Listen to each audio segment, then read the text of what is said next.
And maybe, Sipo, you don't read since we're struggling a little bit with your sound. But should we jump straight into reading the next paragraph?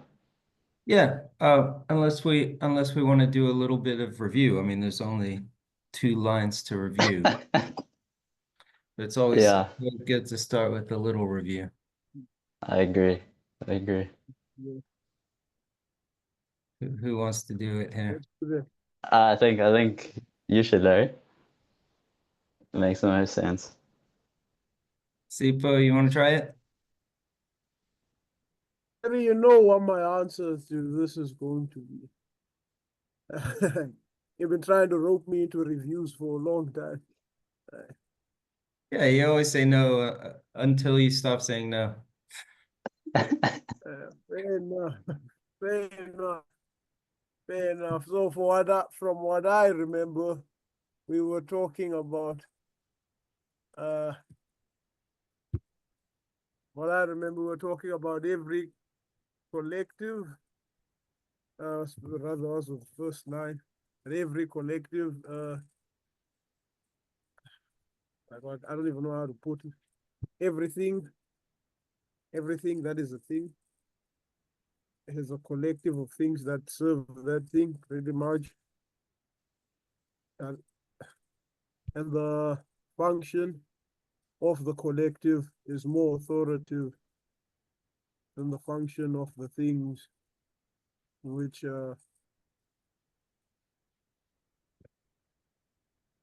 come as conclusion of the functions of the collective. So the example we used was the clothes and how wanting to dress warmly dictates the parts of clothing we'll be wearing. So the order of there is a more authoritative order that dictates how everything else will be ordered. I don't know if I phrased that well. You I think I cheated. could have You phrased cheated that a little bit. You used the Nicomachean ethics, the the well. cent the central Nicomachean ethics move, which I think you're definitely right that it's here. But here, really, all we're getting is I mean, you started with the collective, which is exactly right. Everything that's a collection or community, he's really concerned with human beings. So a community of human beings, if it's a community, serves some good.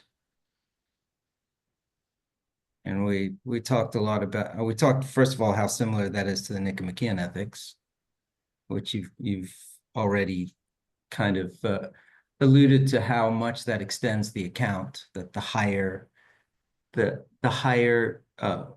good of the collective, he uses good here, not function, although it's clear that it's usually the case that with him those are pretty connected.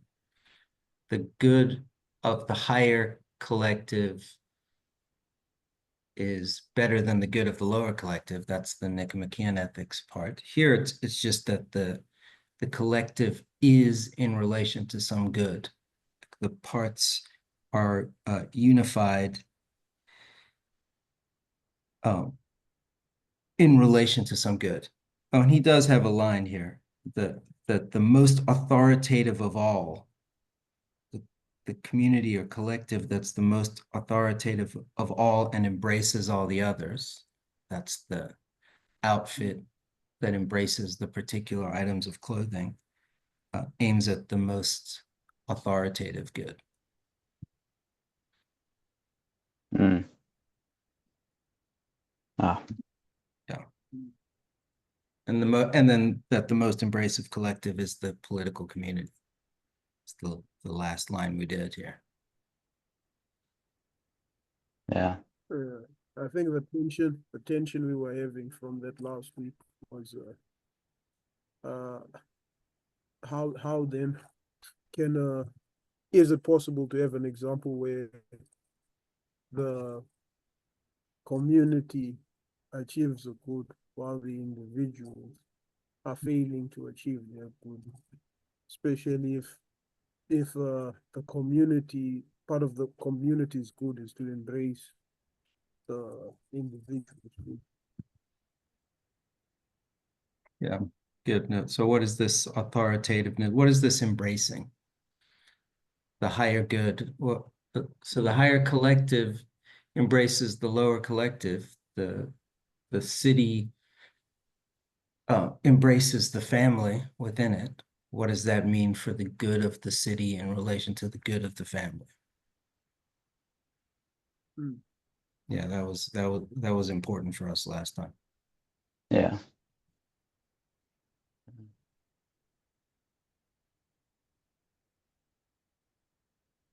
Should we That's just jump into the next one? Oh, never mind. yeah, I think so.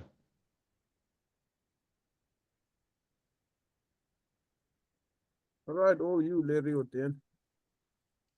My laptop with my reading just died, so I can't read directly today, unfortunately. Okay, I guess that leaves me out of this collective. All right. So we're at 1252A, looks like about 7 or 8.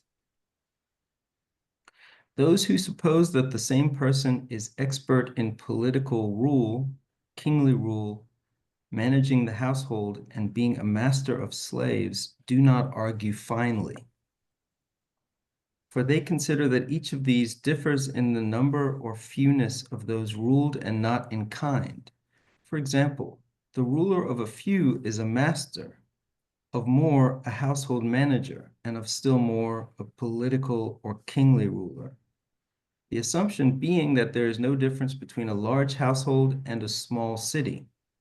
And as for the political and kingly rulers, they consider a kingly ruler one who has charge himself, and a political ruler one who, on the basis of the precepts of this sort of science, rules and is ruled in turn. But these things are not true. This will be clear to those investigating in accordance with our normal sort of inquiry. For just as it is necessary elsewhere to divide a compound into its uncompounded elements, for these are the smallest parts of the whole, so too by investigating what the city is composed of, we shall gain a better view concerning these kinds of rulers as well, both as to how they differ from one another and as to whether there is some artful expertise that can be acquired in connection with each of those mentioned.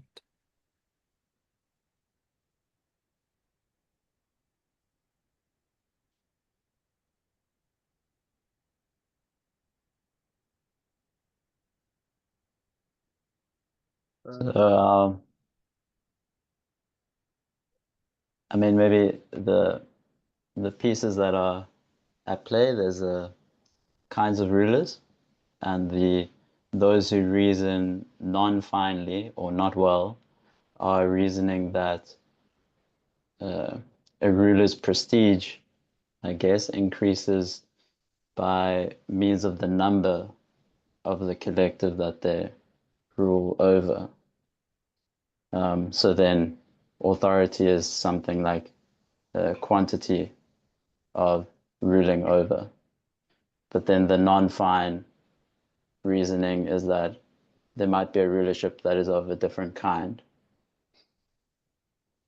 And then is he suggesting that if we look at who composes the state, then we might begin to find that different kind of rulership.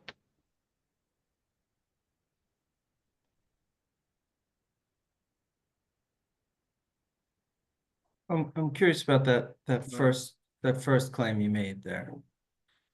Isn't it the case that in some way the ruler of the larger collective is doing something more significant than the ruler of the collective within the collective? Right? Each collective aims at some good, and the greatest collective aims at the highest good, or the most inclusive. How does he call it here? The one that embraces all the others, which in this case, Yeah. city, aims at the greatest good. So the ruler of that most embracing collective does in some way have the most the most authoritative and the highest position. He or she has the craft that is set over the highest good out of all the people we're comparing here. Right. So in some ways it is greater. Yeah. And then, But there's the distinction between how a king is a ruler and how on my side a statesman is a ruler, because of seems the different types of rulers make the example a bit more difficult, because it seems in the case of a king, and I would say, yeah, the king does seem to have the more authoritative and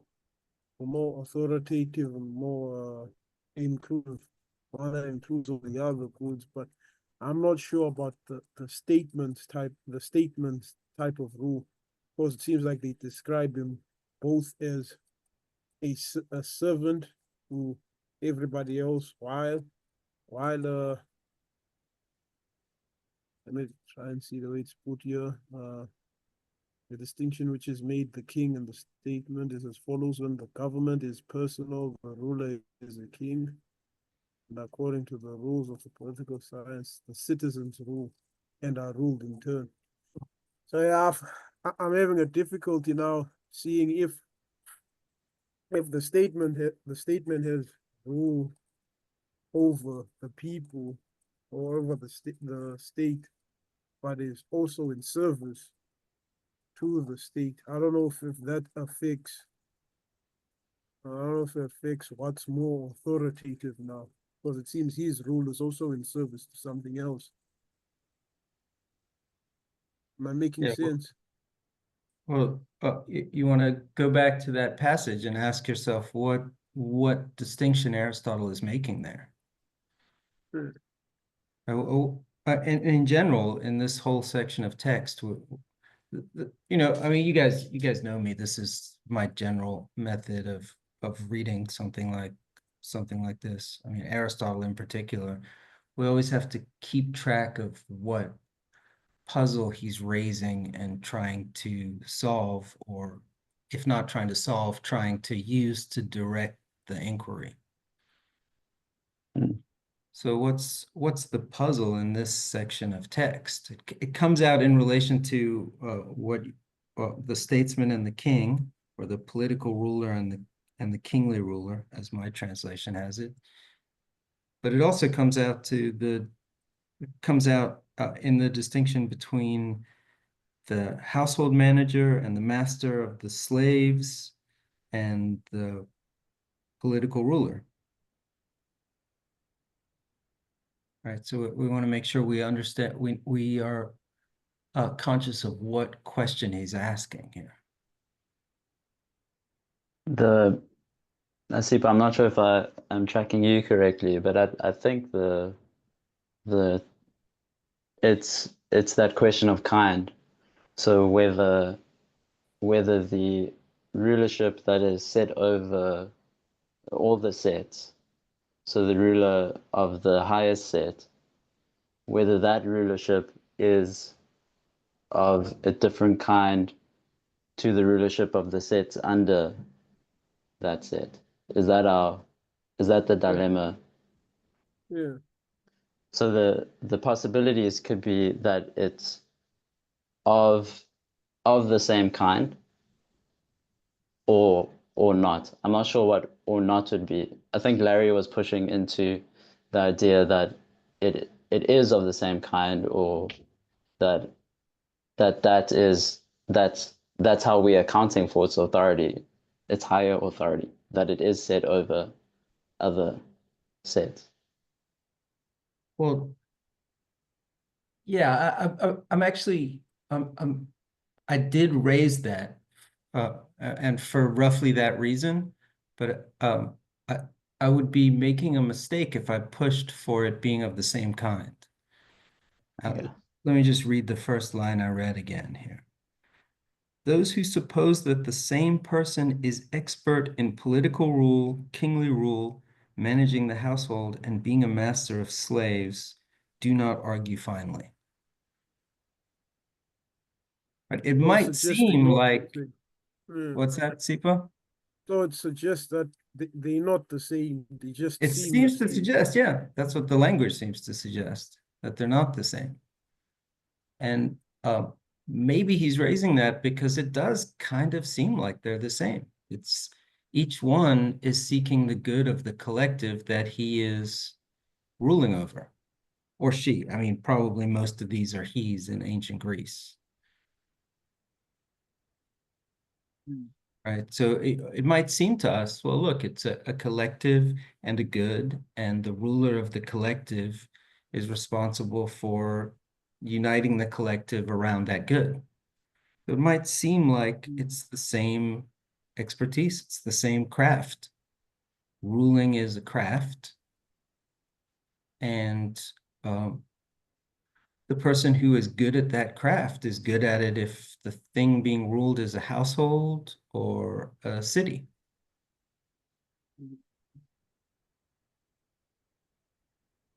So I'm assuming that go for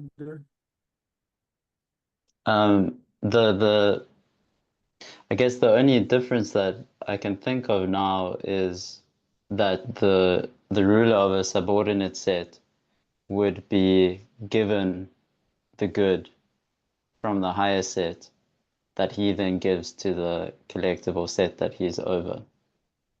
So then the question would be where the ruler gets the good that they then give on. Is that of a different kind, or That's a great one. I actually hadn't that might be the main one. I wasn't gonna, that's not the one I was gonna bring up, but one important distinction between the political ruler and the ruler of all the subordinate collectives is that the rulers of the subordinate collectives would seem to have the good of their collective understood in terms of something outside of itself. Right. I think I'm just repeating what you just said. I think so, but it showed me that I was confusing, or there's a propensity to keep confusing the political ruler and then the other ruler that we seem to be speaking about. But I'm in some way holding them together. But the way that you expressed it now is that there might be a difference between the two. Between the political ruler and the manager of the household. I think you King. expressed it in terms of the king. Oh, yeah, no, that's, I would suggest that might be another, we might need another difference for that.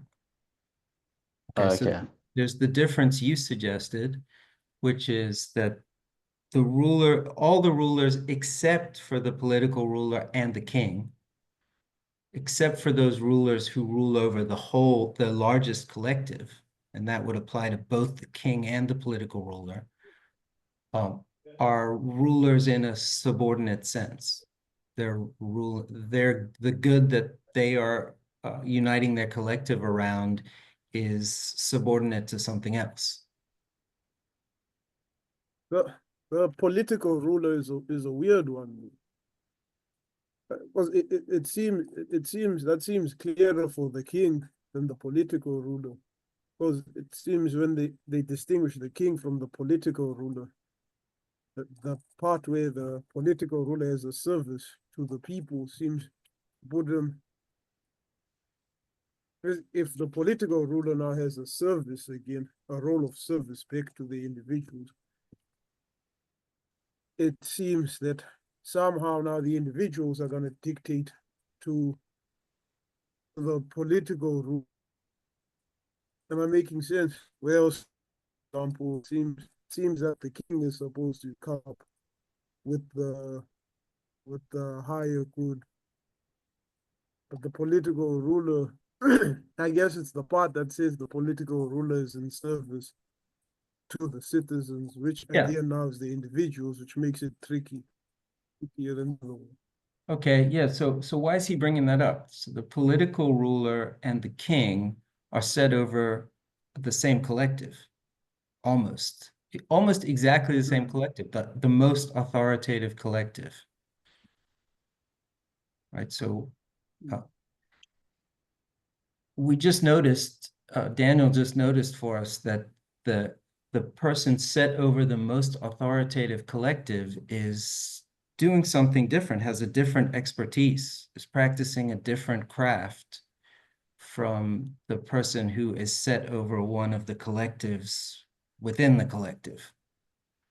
Well, now we've got a case of two people set over the highest collective, the political ruler and the king, the statesman and the king.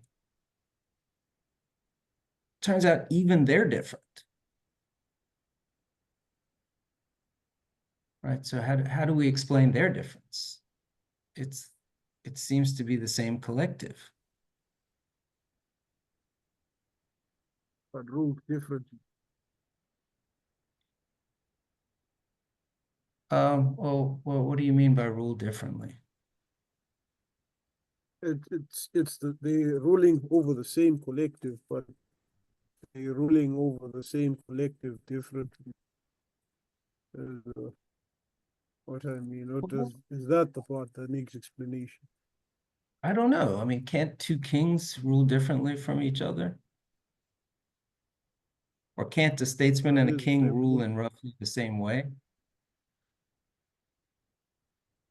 Is there a fundamental difference? And I thought you kind of mentioned it. I just want to draw out of you how significant it is here. Isn't the difference the service to the citizens? Okay. What do you mean? Yeah.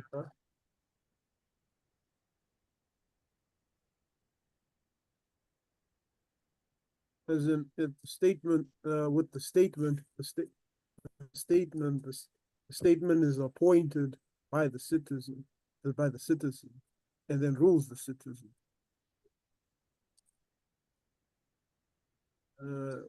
Where else with the king? I'm not sure if is the king also appointed by the citizen.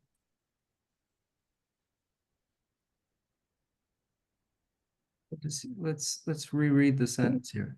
As for the political and kingly rulers, they consider a kingly ruler one who has charge himself, and a political ruler one who, on the basis of the precepts of this sort of science, rules and is ruled in turn.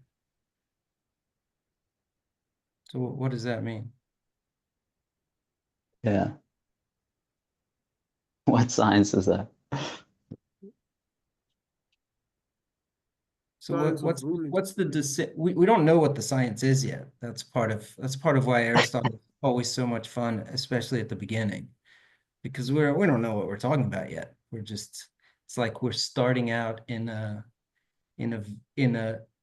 haze, in like a cloudy haze, and trying to get the mist to lift. Like we don't have we don't know what this craft is yet that we're distinguishing between types of.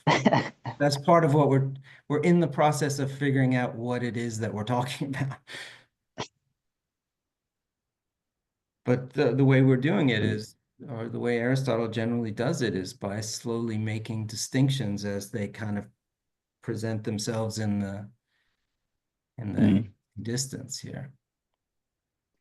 So then we pressing in, or we wanting to know at the moment what the distinction of the statesman is, or the political leader. How are they different?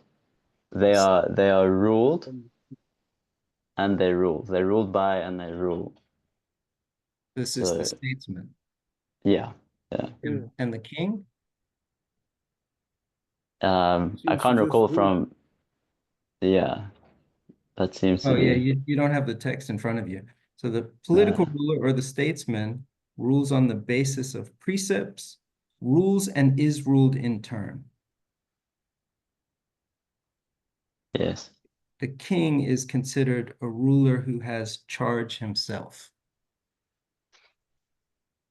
So he's not ruled. or He's not ruled. yeah. So, and who are the ruled here? Sorry, this is one of those questions that as a teacher you ask and then you realize like, okay, that's just a stupid question. It's the collective. The Yes. statesman is a part of the collective. And Yeah. he is bound by the rules of the collective. A president or a prime minister is not above the law. Yeah. A king is above the law. He's the king. He can do whatever he wants. It's a big problem if it's the problem of the 21st century that all our rulers think they're kings. The It's a big problem when a ruler thinks that he's a king because he's seeking the type of collective. You know, we think of it as, oh no, this must be wrong to be a king, but Aristotle doesn't have a problem with kings. Well, you could be a good king, but if you're a king, or if you're trying to be a king, but the collective you're ruling is a political state that is that requires a statesman, that's a problem because they're not the same. They're not the same craft. Do we have a sense how the king and then the statesman are related to the collective? There was I'm remembering a piece, I think towards the end of the paragraph, where he points us back to the collective in terms of how we come to determine the nature of the rule. So the statesman or the political leaders' relationship to those who they rule over, does their rule come from the nature of those that they rule over? And so their concern or art is knowing their nature. And then how if that is how the statesman is related to the collective, then what is it that the king knows, or how are they related to the collective? Are they meant to be related just to the statesman, or is there a different? I don't know if those are helpful questions at the moment, but that inclusion of the collective in the determination, I think I'm questioning like where that fits. I'm not sure about that last question about the relationship between the king and the statesman. The way I've been reading this, and I'm actually not sure I'm right about this, is that both the king and the statesman are the ruler of the highest collective. They're the ruler of the state. So you wouldn't have both of them. Yeah. You'd have one or the other. Maybe that would depend, and you said something that made me think you might be moving in this direction, and it will come up later. Whether we want a statesman or a king may depend on the nature of the people in the collective, or the nature of the collective.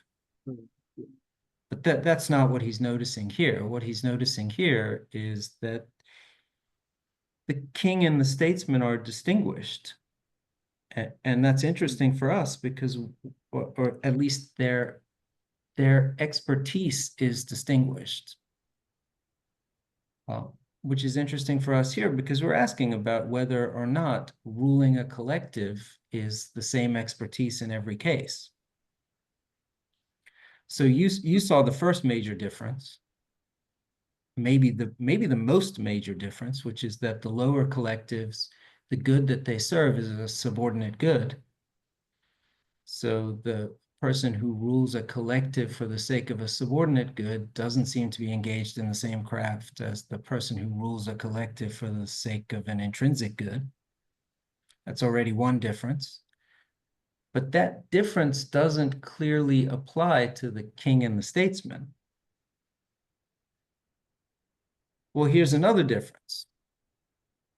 The king and the statesman, one of them is a member of the collective that he rules, and the other one kind of isn't a member. The king is not really a citizen. The statesman is a citizen, the king is not a citizen. That's another possible distinction between types of ruling. Mm. So we've got two here. Any more? In terms of types of ruling. Yeah.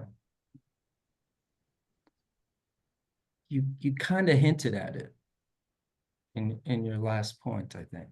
Another big one. The people, or the somewhere that yeah. So how would that work? Is that now going into a subordinate set? So then you have the families that make up a community, and so in that manner, or is it do we conceive it in a different way? Think of the people as in a democratic. It could be both, could be either, right? All we're doing right now is just looking for possible differences.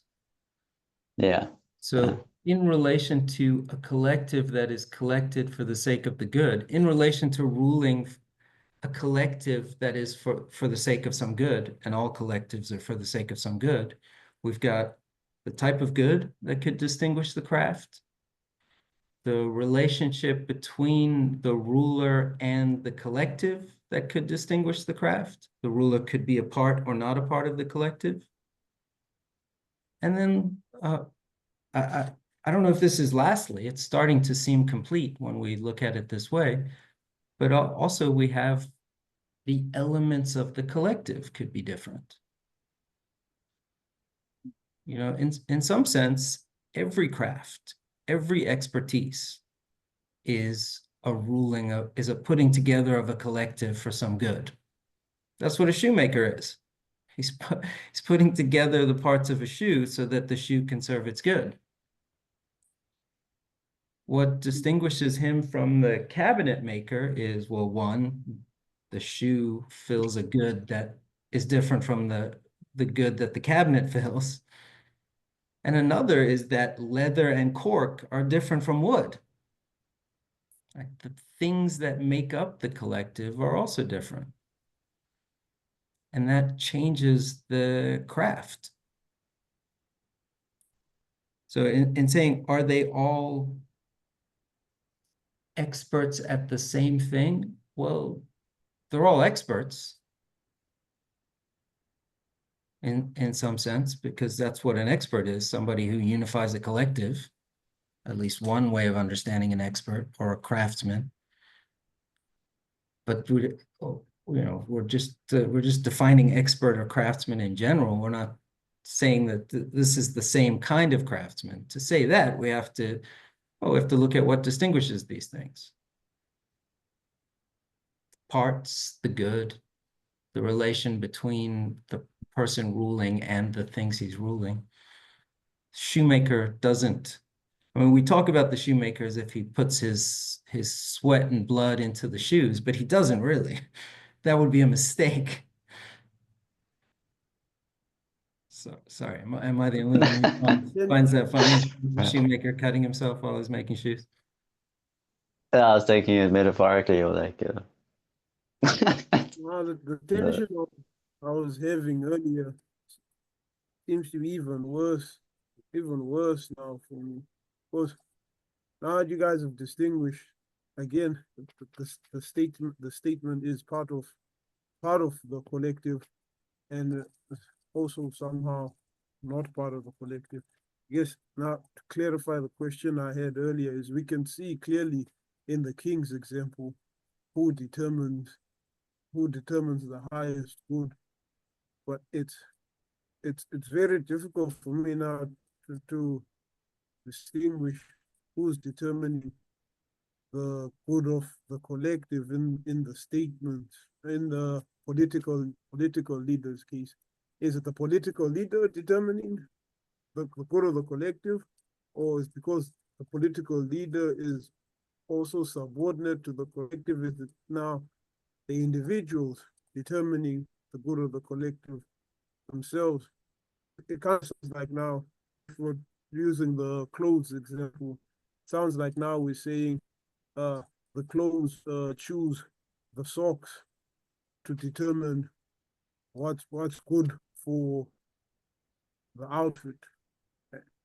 And I don't know, maybe I'm understanding this wrong, but it seems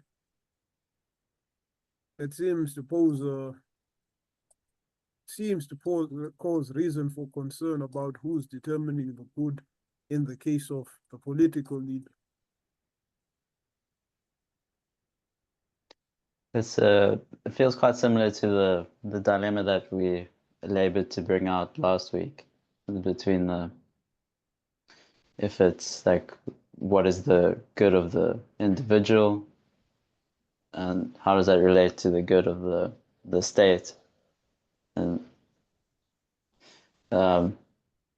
there's a tension there that I'm not sure about. And yeah, it's I mean, like, what distinguishes the political leader from the king in that manner in terms of where they get the good or what good they set over. So we had the distinction of a leader that can be set over an intrinsic good, or one that is in some way, and this is at least where I join you in it being hard to conceive, in some way being subordinated by a good, but that's hard to conceive because in terms of that frame, there is no one set over them.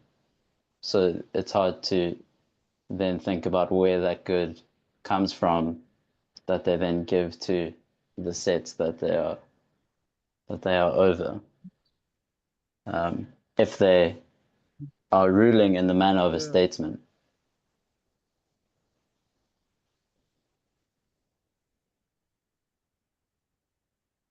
This Maybe shouldn't But be. it's maybe I should, oh sorry. No, I was saying maybe I should ask before I even get to that. Maybe the question I should ask is, in what way do the citizens rule the state, or rather the political leader? In what way is he ruled by the citizens? That depends on the state, right? Mm. In a democracy, he's elected directly by the population. In a parliamentary democracy, he's the head of the party that's chosen. You know, it could be all sorts of ways. But in some way, the political leader is elected, set up. Elected is a democratic term. I probably should try to find a more inclusive term. The leader is set up, is given power by the members of the state. He's chosen somehow. Once they've chosen him, is the power now that the state had? Do we no longer now count the power that the state has? In other words, once the part where they choose him is done, is he in a position that is like a king, or in the sense that now a king has power over the collective? Is it the collective only has power when choosing, and once they're done choosing, now the statement has power over the collective? Or does there remain power from the collective on the statement even after they chosen? You tell me. That's the confusion, because if the power remains, then I don't see how the statement is choosing the good of the collective, if the collective has Well, power. hold on. Oh, isn't that a separate question? How we determine the good of the collective, whether it's a king or a statesman or anything else, Yeah. right? That was a consequence of the first big difference between the ruler of the whole collective and the ruler of the collectives within the collectives that Daniel raised. Yeah. I understand how I can determine the rule of the family, the good that the good of the family is subordinate to higher good, so we're gonna understand it in terms of those higher goods it's subordinate to, like the parts of the shoe are subordinate to the whole shoe. But the whole isn't for the sake of anything. It's just good. It's always hard to determine things that are intrinsically good. In one sense, it's impossible. Like in the sense in which we determine the nature of a consequential good, a subordinate good, we can't determine the sense of the overarching good in that way. Because the subordinate good is good in relation to something else, and the highest good is good in relation to itself. It's a different sort of thing.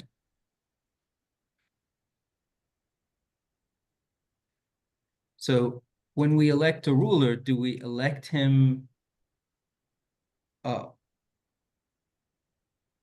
forever? Do we put him above the law? Well, if we do, then we just elected a king. Mm-hmm. And the relation between the king and the good might be very different between the relationship between a statesman and the good. The king might be more connected to the good than he is to the collective, whereas the statesman remains a part of the collective.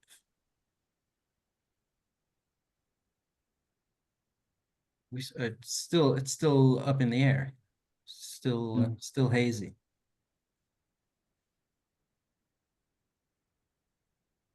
It's been on my mind. I hope it's not detracting, but a few minutes ago, Larry, you said we're just seeing differences now, or we're making differences with, and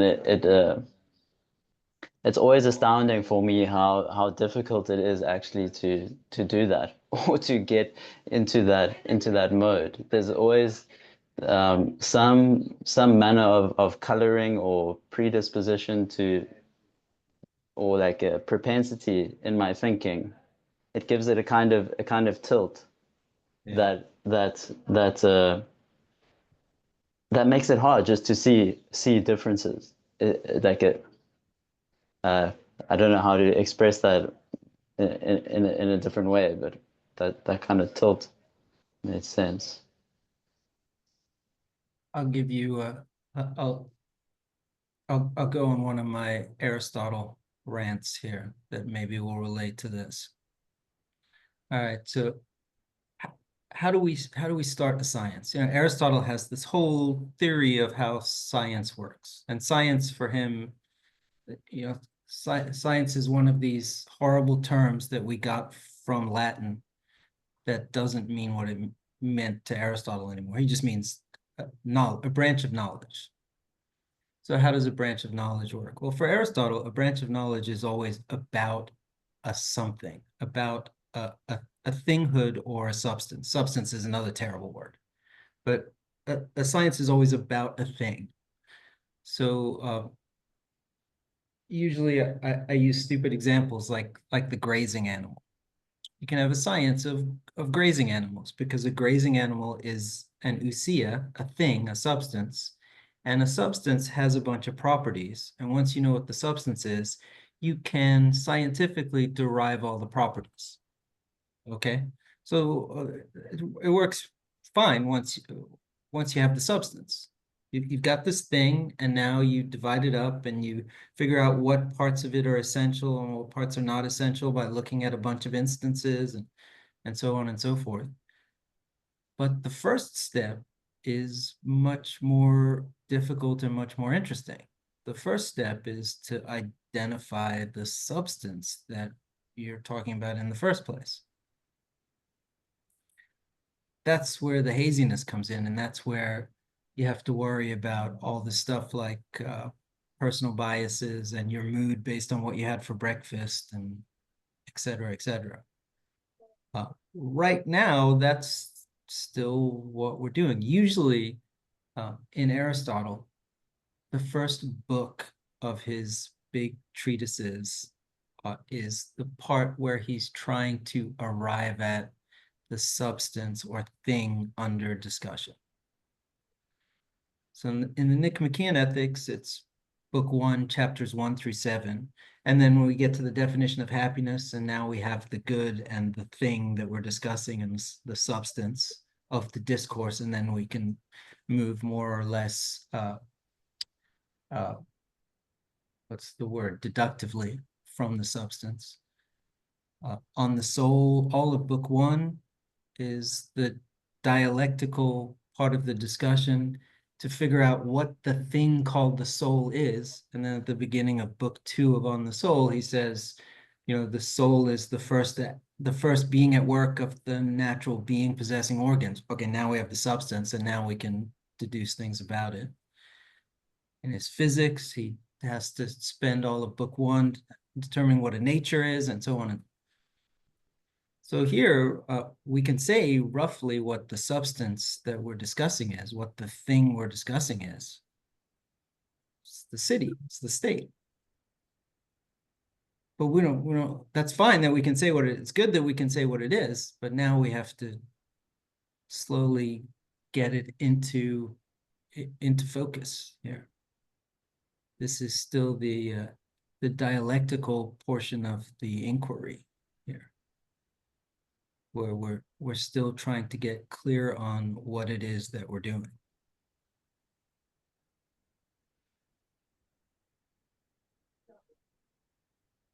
I'll just say briefly, just should say this since I made it seem like it's so clear and obvious. It never works quite that way. As it turns out, he's always still engaged in getting clear on what the substance is. Even when he's deductively deriving attributes, he's still engaged philosophically in the inquiry of trying to get clear on what it is that he's talking about. In other words, he's a philosopher. He's always going backwards towards the beginning. Hmm. But at least in these first parts, it's very much a question of getting some idea of what the hell we're talking about in the first place.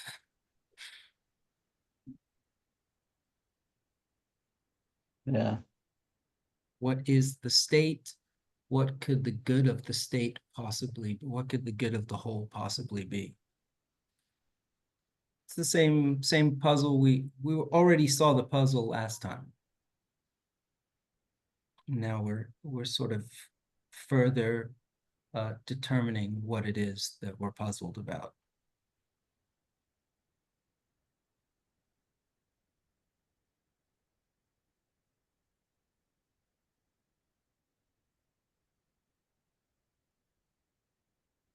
Is our view clear enough to read on, or shall we?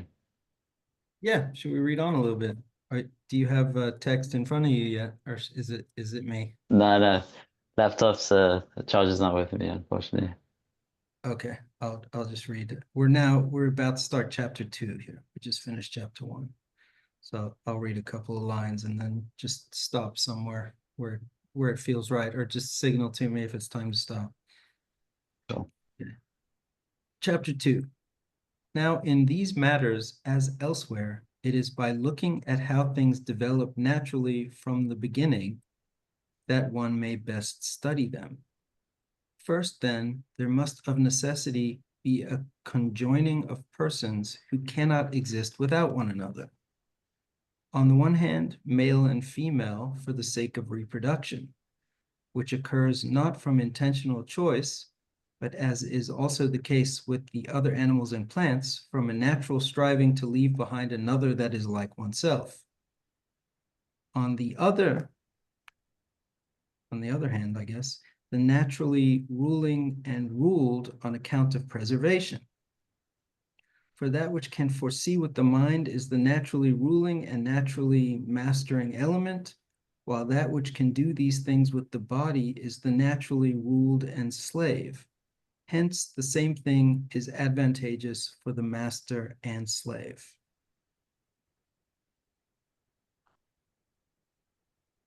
Yeah, there's a lot, but I'm also curious as to how it continues. So that's it. Okay, let me finish Yeah. this long paragraph. We're halfway through a paragraph here. Now, the female is distinguished by nature from the slave, for nature makes nothing in an economizing spirit, as smiths make the Delphic knife. But one thing with a view to one thing, and each instrument which would perform most finely if it served one task rather than many. The barbarians, though, have the same arrangement for female and slave. The reason for this is that they have no naturally ruling element. Within them, the community of man and woman is that of female slave and male slave. This is why the poets say it is fitting for Greeks to rule barbarians, the assumption being that barbarian and slave are by nature the same thing.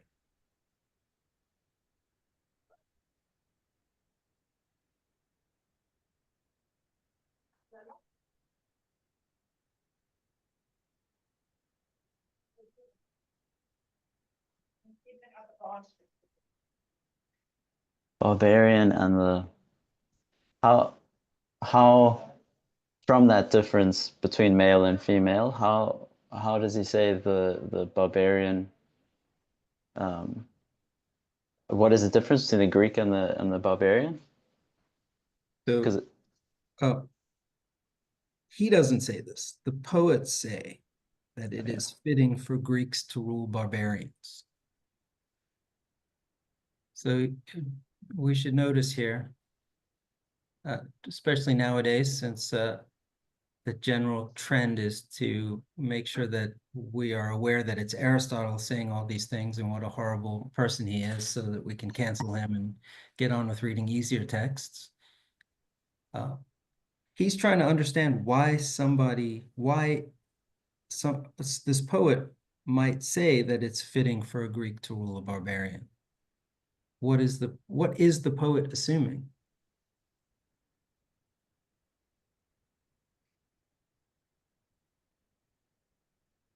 there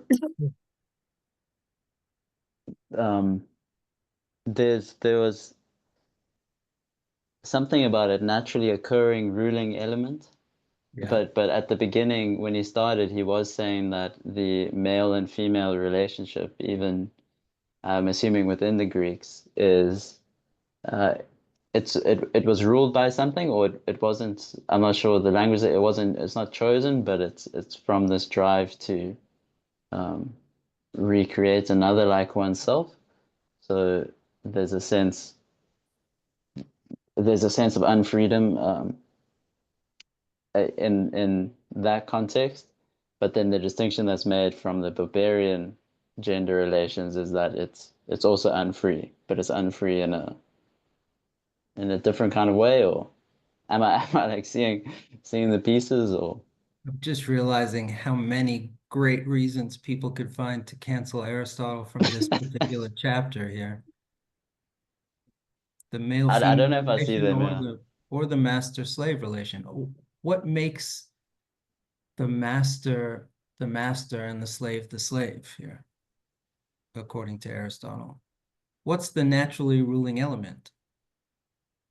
One seems more rational than the other, in the sense that, at least the way he puts it, one seems to be more in the sense that where it are subject for both may be preserved. For one that can foresee by the exercise of mind is by nature intended to be Lord. So basically the one, if I'm understanding it correctly, the one who's more rational, has a more rational element, seems to be a better fit as a master than the one who is more of they can do the work, but they can't, I say this, which can foresee and to be the Lord and Master, that which can with its body give effect to such foresight is the subject. So it seems, the way I'm understanding it, I'm thinking of it in terms of working and construction now, that there's a foreman, and the foreman seems to have a better theoretical understanding of the work that needs to be done than the people laboring the work. Like, the labor can do the work, but they don't need to have a greater understanding of the work that's being done. At least that's how the distinctions happen in my mind. So for the work to be done, well, it's beneficial for each. It's beneficial for each to maintain that relationship. I don't know if I'm making sense. I mean, you pointed to the exact passage I was gonna point to here. What's the naturally ruling element and what's the naturally subservient or following element?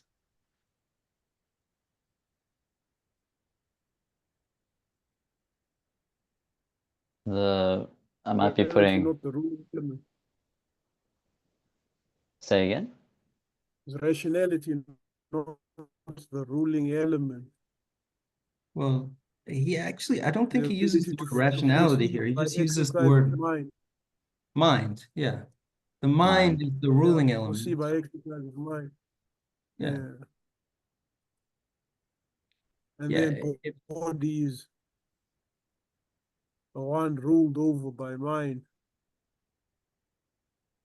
So the poets, when they're assuming that the Greeks should rule barbarians, are assuming what? That the Greeks have the element of mind, rather. That's it. They That's it. see by element of mind. Was there not a piece there saying that the good of the mind and the body is the same, or their good is the for each the same, or They Yeah. preserve each other, something like that. Saying that There's the relation of master and right after this is the line that Sipa read, and then I think the very next line is the one you're interested in here, Daniel. For that which can foresee with the mind is the naturally ruling and naturally mastering element, while that which can do these things with the body is the naturally ruled and slave. Hence, the same thing is advantageous for the master and slave. So what does that last part mean?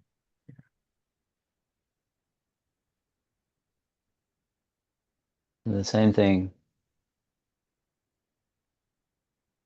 So the mind foresees, or that the element that rules foresees, or that is why it rules because it foresees, and then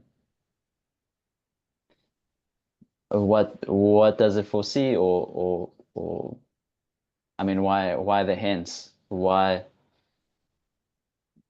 is what is advantageous for the one advantageous for the other, for the ruled over? Or... Yeah, that's the question. Okay, good. Right? Seeing the question. So why is it the case that the same thing is advantageous for the master and the slave?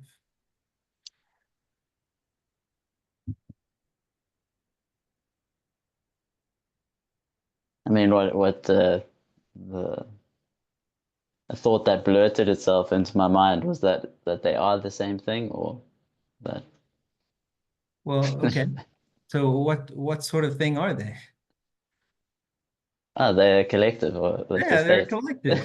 Yeah, there you go. So we want our collective to seek the good that is appropriate to it. And every collective has a naturally appropriate good. We just learned here. He talks about this Delphic knife that is made according to its function. Plato always talks about a pruning knife, but it doesn't matter. things have a natural function that they serve.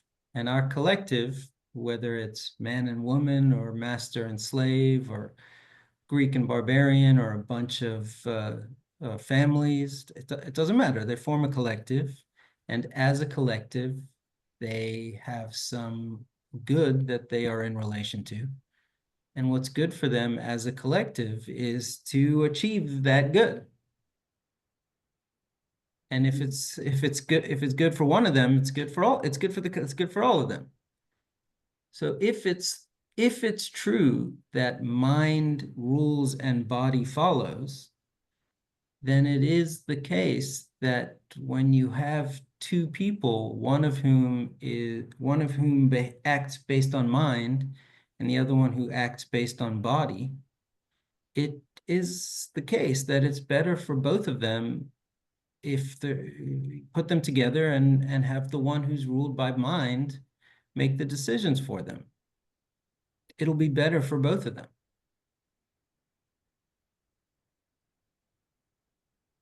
Right. The Greek and barbarian part, all right, that's what the poets say. Maybe they're right. We got to remember here before we cancel Aristotle completely that Aristotle's Macedonian. So he's sort of Greek, but he's not proper Greek.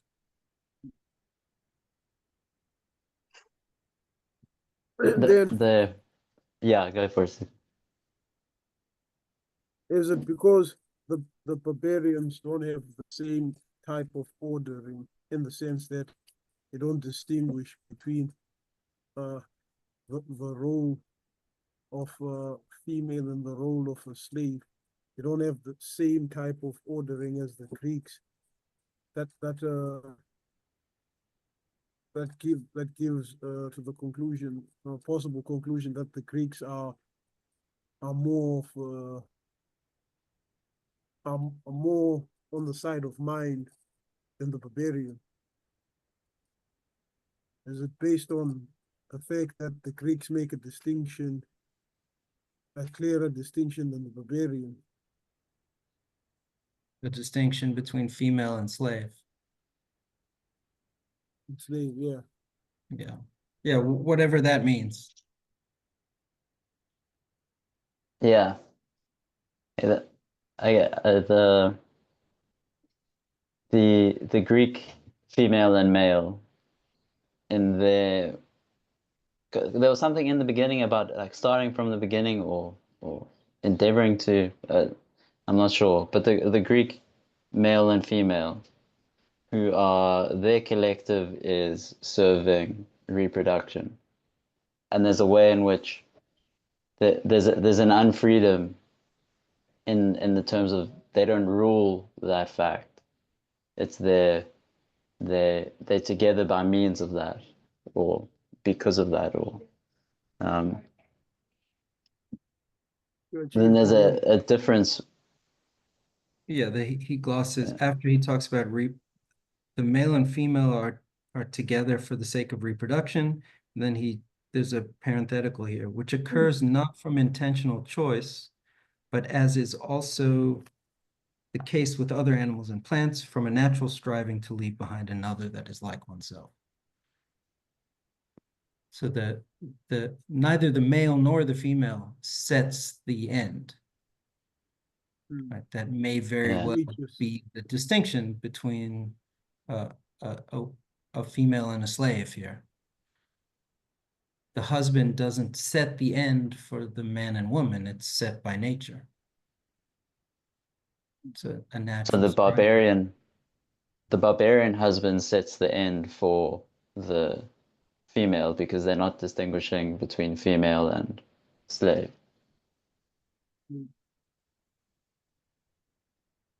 Could be. Well, there's two possibilities, right?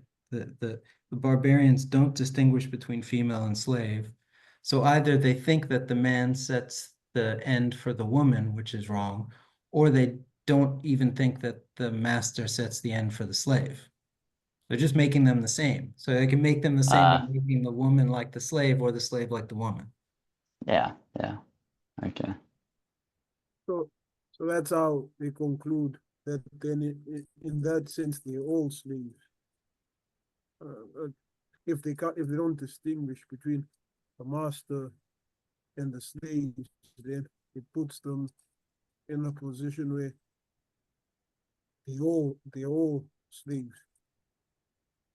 I don't understand the jump of how he gets to now the community of slaves. The what? I don't see how we get to there's a distinction. Okay, they don't make a distinction between female and slave. I think he says the reason they don't make this distinction between female and slave. No, I think natural ruler and the slave is made between women and slaves because there is no natural ruler among them. They are a community of slaves. So I don't get how they get how he gets to the conclusion that because of that they are a community of slaves.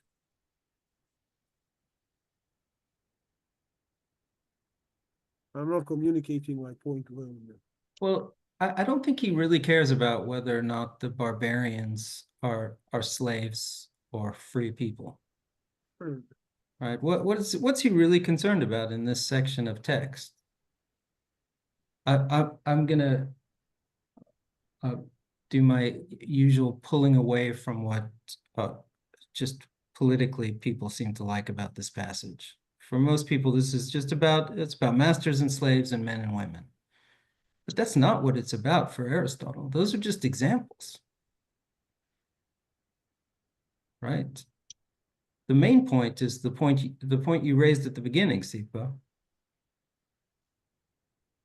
The mind is by nature the ruling element, and the body is by nature the following element.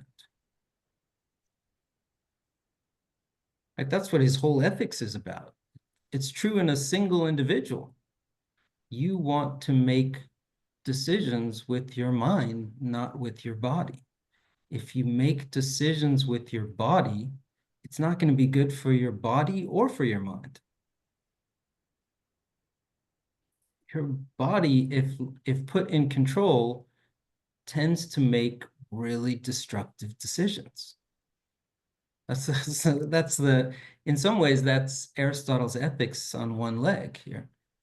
If you follow your desires, they get completely out of control and you end up in a basement somewhere looking for your next shot of heroin, to use a ridiculously overstated example, but you get addicted to things. Mind has a self-limiting, ruling character. If you learn how to follow your mind and not your desires, both your mind and your desires will be better off. So that's the case in a single individual. Why wouldn't it be the case for a collection of individuals? Okay, we can dispute about Greeks and barbarians. I mean, at this point, it's kind of a moot point. I mean, there are no Greeks and barbarians in the way that he thought of Greeks and barbarians. We can dispute about the male-female relation, for sure. I think all of us would, myself included. But the central point that it's mind that makes the decisions that are best for itself and for body, that's really what's important to him here.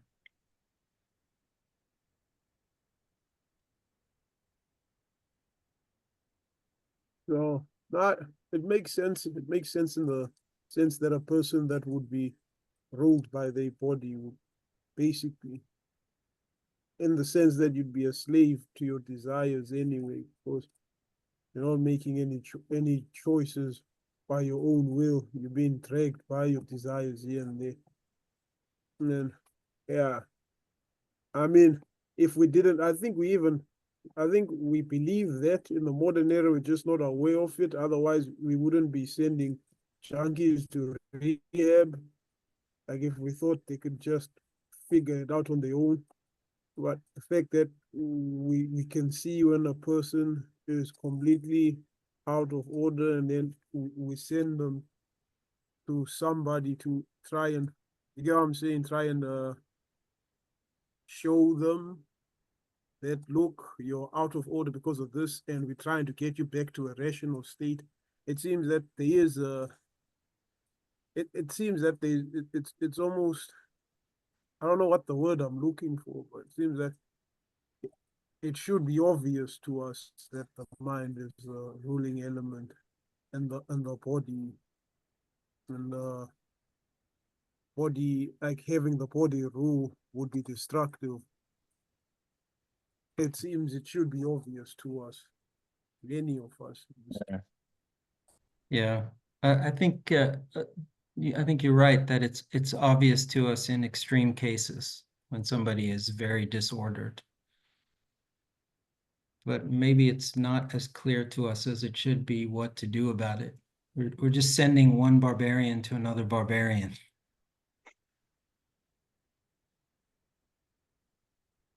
Yeah, I think I was trying to use the male female to get at the, because I was trying to think about the mind and the nature of its rulership, because it's we the that it should rule, I think makes sense in terms of the disordering nature of unregulated desire. But then wondering about the how it rules, or what is it that enables it to rule, and then if there's an analog with the male female, and in that relationship their togetherness is ruled by the desire to reproduce, or it has this quality of I think the word was no choice, or it isn't chosen, then a situation of togetherness occurs, or a collective or a state, that kind of on the fly a rulership comes in. But yeah, I'm like, I think my wondering is there, like how the mind, or why, or it can rule, or so the male female might detract from that, or it might give like a, a view into it. I'm not sure. We want to keep in mind here that the male-female collective, the ruling of the male-female collective and the ruling of the master-slave collective might be there might be different types of expertise, right? And one of the ways of seeing that difference is how clearly set the male-female collective, the good of the male-female collective seems to be by nature, at least according to Aristotle, or from his Yeah. perspective. Okay. Then in the master slave, the difference is that the the ruler gives, like the foreman instructs the builders by means of the house that they're trying to build. Or So they both give the form, right? The mind orders in both cases. yeah, If the mind is the male and the mind is the master, the mind orders in both collectives. By nature, mind orders body or rules body. The difference is that mind orders for the sake of something definite, procreation, in the one case, and in the other case, it seems to have some freedom about what end it rules in relation to, it orders in relation to. yeah, yeah. I think the the heart of my wondering there was the nature of mind, or so the nature of the rulership, of how it comes to. Um, there's, yeah. and that, yeah, the beginning of that was the beginning, or that I'm stumbling as to whether to include another thing, but it's influencing my thought, and it's the idea that the body is innocent in some fundamental way. So the corruption from that idea comes from the mind. It's if the mind rules, it rules or empowers the body to become under the sway of an object of desire. But there may be a way in which that's due to the rulership. If the principle of rulership is always true, or kind of, then the body can't act of its own, or it can't. It's innocent in that sense. It can't decide for itself that which it will be set over or move toward. That has to come from the ruling aspect, the mind. So now the culprit seems to be in the rulership. And then I think it's in that context that I was wondering how or why, how the mind rules. Or,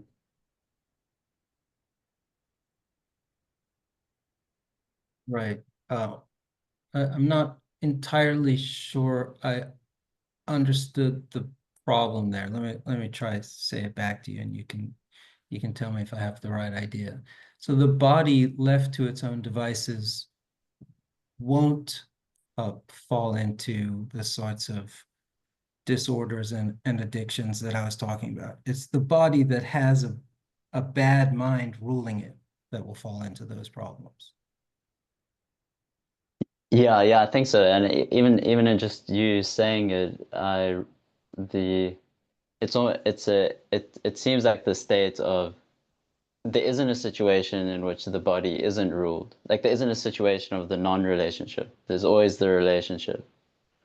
Um, so then, and then I think it follows to the second thing that you said. It's never the body that elects the thing that brings it into disorder. It's the ruling part of the state that chooses or elects what brings the state of disorder. Yeah. This is a long conversation, but it's an important one. So maybe we should come back to it next time.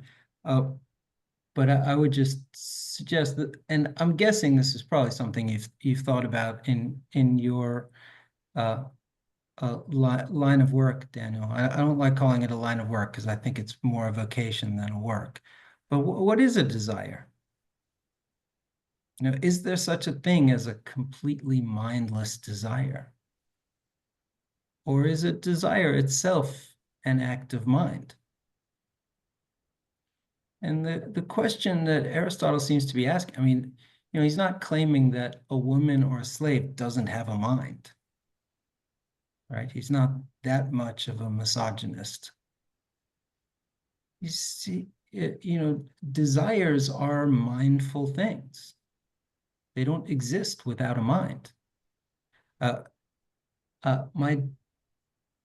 desire of thirst is not it's not just a lack of fluid on my part. It's not purely physical. A half-empty glass of water isn't thirsty. To have a desire, you have to have some sense of some good. The desire is not just to be full, otherwise everything that was empty would have the desire to be. The desire is an assertion that fullness is the good. But that's the question we're asking here. What sets the good? Is it the physical desire, albeit with mindfulness built in? Or is it the mindfulness itself? The part of us that's able to ask, is drinking water the right thing to do right now?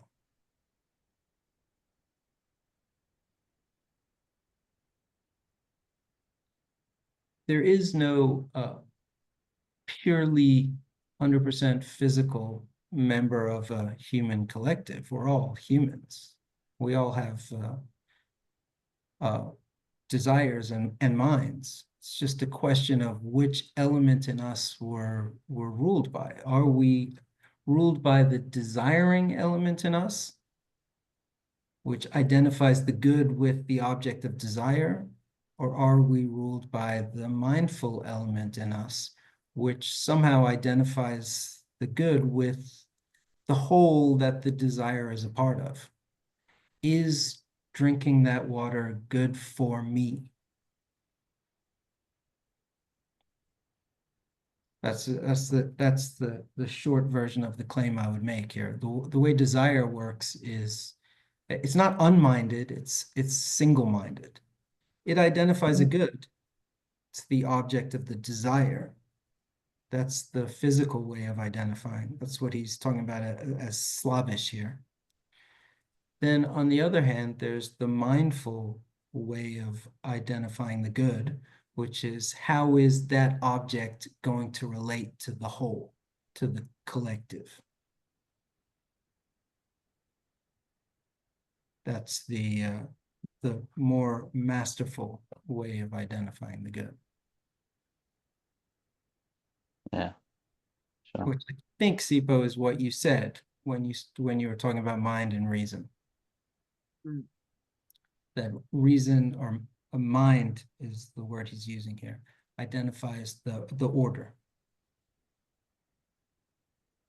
This throws me back to the Republic. I think that the chapter about the soul reminds me a lot of that chapter where it's called tripart soul, something like that. Can't remember. Where the rational element of the soul is the one that leads best because it preserves everything else by giving it the right amount of what it wants without causing destruction to everything. Whereas the others would go far beyond because the others have a want but no understanding of the right amount of the want. So it seems the right amount part seems to be an important part tied to rationality.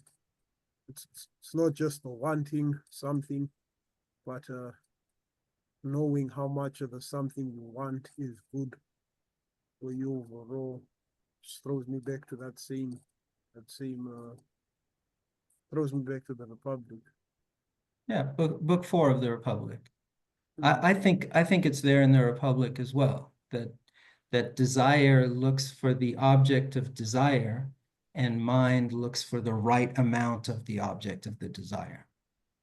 And I think probably most scholars, for what it's worth, would disagree about that being the case in the Republic, but it's hard to disagree that that's what Aristotle thinks. That the mind looks for the right amount, because the right amount is the mean. The desire looks for the extreme. The desire for drink looks for as much drink as possible. It's just get as much drink as possible. Mind controls the desire and sets it for the right amount of drink.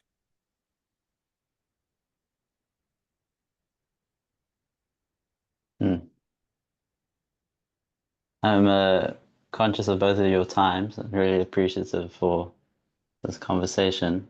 That might be the right amount of time for us. The agreement. Thank you for being mindful here, Daniel.